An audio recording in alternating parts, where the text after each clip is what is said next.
एक लड़का रोज जंगल जाता और लकड़ियां काट कर लाता।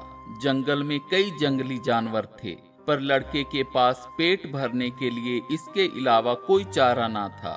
वे जंगल में रोज की तरह लकड़ियां काट रहा था, तभी पक्षियों में हलचल मच गई। उसने देखा चट्टान के ऊपर से एक शेर नीचे देख रहा है। वो शिकार की तलाश में था। लकड़हारा जल्दी से पेड़ पर चढ़ गया। लकड़हारे ने पेड़ से एक लोमड़ी को देखा जिसकी पिछली 2 टांगे कटी हुई थी। वे सोचने लगा, ये बेचारी तो चल फिर भी नहीं सकती, ये आज तक जिंदा कैसे रही? आज तो ये जरूर मारी जाएगी। वे अभी सोच ही रहा था, शेर चट्टान से नीचे आया और छलांग लगाकर एक पक्षी को मार गिराया। वे उस पक्षी को मुंह में दबाकर लोमड़ी की तरफ चला गया। उसने वे पक्षी लोमड़ी के आगे डाल दिया और खुद उसके सामने बैठ उसे खाते हुए देखता रहा। बाद में शेर पानी के एक तालाब के पास से 3-4 बार पानी मुंह में भरकर लाया और लोमड़ी के पास छोटे से खड्ड में डाल दिया। लकड़हारा ये सब देखकर आश्चर्य में पड़ गया। उसे अपनी आंखों पर विश्वास नहीं आया। अगले दिन लकड़हारा फिर उसी समय आया और पेड़ पर चढ़कर बैठ गया।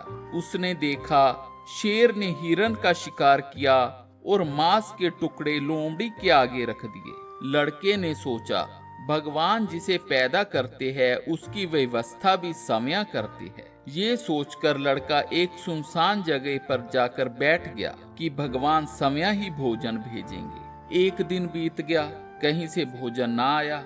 दूसरा दिन भी ऐसे ही बीता। तीसरे दिन लड़के की हालत खराब होने लगी। वे अब चल फिर भी नहीं सकता था। वे दुखी होकर वापस जाने की सोच रहा था। उधर से एक संत गुजरा। उसने लड़के से पूछा, यहाँ सुनसान में बैठकर किसका इंतजार कर रहे हो? लड़के ने सारी बात बताकर कहा, भगवान कितने निर्दयी है, उन्होंने मेरे लिए कोई व्यवस्था ही नहीं की। संत ने कहा, तुमने भगवान का संदेश गलत तरीके से समझा।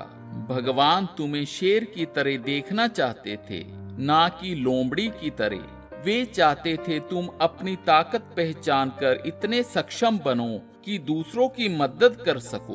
दोस्तों, हम भी कई बार भगवान का इशारा गलत तरीके से समझ लेते हैं। वे हमें आगे बढ़ने की शक्ति प्रदान करते हैं, लेकिन हम कुछ और ही सोच लेते हैं। हम पॉजिटिविटी को महत्व देने की बजाय नेगेटिविटी को अपना लेते हैं और अंत में समय ही हार जाते हैं। जाने से पहले आपसे अनुरोध है, कृपया लाइक और सब्सक्राइब जरूर करें। राधे राधे।